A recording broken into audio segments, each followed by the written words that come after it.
அஸ்ஸலாமு அலைக்கும் வரஹ்மத்துல்லாஹி வபரகாத்துஹு. அளவற்ற அருளாளனும் நகரற்ற அன்புடையனுமாகிய அல்லாஹ்வின் திருப்பெயரால் தூங்குகின்றேன். கற்றுக்கொள்வோம், கடைப்பிடிப்போம். தினமொரு தகவல் எண் 250. தலைப்பு மரங்கள். தொடர் 9. அன்பானவர்களே, கண்ணியத்திற்குரியவர்களே, ஒரு தலைப்பை தொட்டு நாம் பேசும்போது அந்த தலைப்பிலேயே பல விஷயங்கள் தலைப்புக்கு உட்பட்டதாகவே இருக்கும். ஒரு சில ஹதீஸ்களை நாம் பார்க்கும்போது தலைப்பு சம்பந்தமாக ஒரு இடத்தில் மட்டுமே அந்த தலைப்பை சுட்டி மற்ற விஷயங்கள் பேசப்படும்.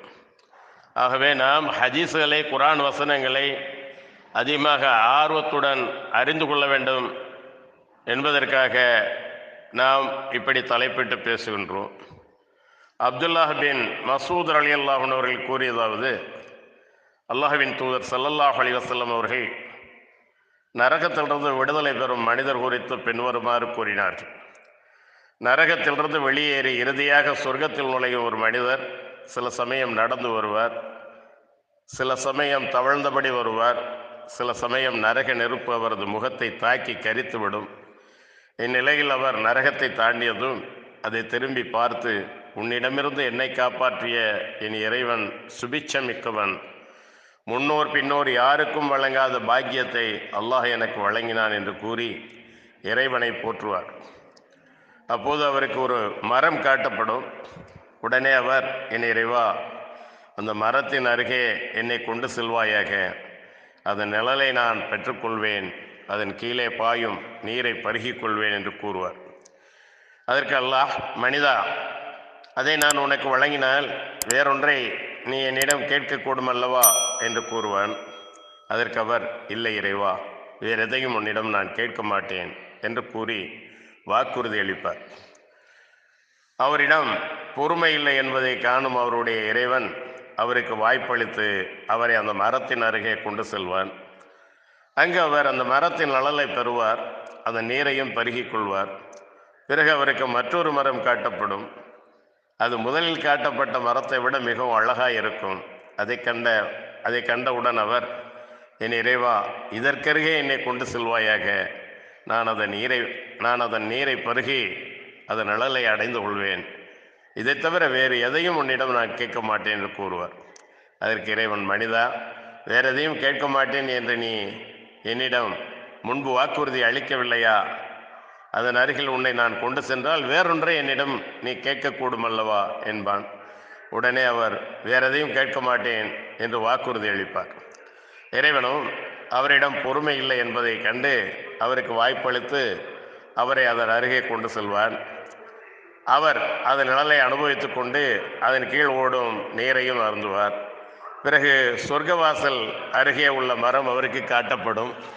அது முதல் 2 மரங்களை விடவும் ரம்மியமானதாக இருக்கும்.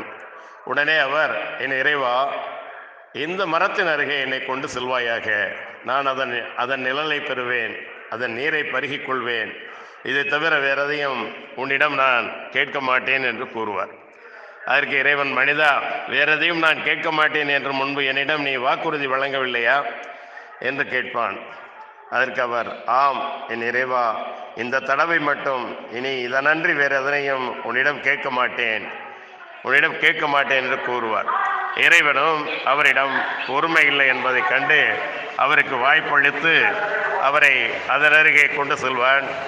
அவர் அந்த மரத்தை நெருங்கும் போது சொர்க்கவாசிகளின் குரல் அவருக்கு கேட்கும்.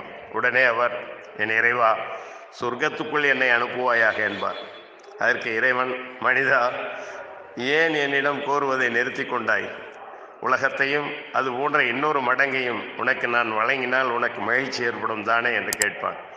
அதற்கு அவர், என் இறைவா, அகிலத்தின் அதிபதியே, நீயே என்னை பரிகாசம் செய்கிறாயா என்று கேட்பார். இதை அறிவித்த போது அப்துல்லாஹ் பின் மசூத் ரலியல்லாஹு அன்ஹு அவர்கள் சிரித்தார்கள். பிறகு, நான் ஏன் சிரித்தேன் என்று என்னிடம் நீங்கள் கேட்க மாட்டீர்களா என்று கேட்டார்கள். அப்போது மக்கள், ஏன் சிரிக்கிறீர்கள் என்று கேட்டார்கள். அதற்கு அப்துல்லாஹ் பின் மசூத் ரலியல்லாஹு அன்ஹு அவர்கள் இவ்வாறு தான் இதை அறிவிக்கையில், அல்லாஹ்வின் தூதர் ஸல்லல்லாஹு அலைஹி வஸல்லம் அவர்கள் சிரித்தார்கள். அப்போது நபித்தோழர்கள் ஏன் சிரித்தீர்கள் அல்லாஹ்வின் தூதரே என்று கேட்டார்கள். அதற்கு அல்லாஹ்வின் தூதர் ஸல்லல்லாஹு அலைஹி வஸல்லம் அவர்கள், அகிலத்தின் அதிபதியாகி நீயே என்னை பரிகாசம் செய்கிறாயா என்று அந்த மனிதர் கூறும்போது அதை கேட்டு இறைவன் சிரிப்பான். அதனால் தான் நான் சிரித்தேன். மேலும் நான் உன்னை பரிகாசம் செய்யவில்லை, மாறாக நாடியதை செய்கிற ஆற்றல் உள்ளவன் நான் என இறைவன் கூறுவான்.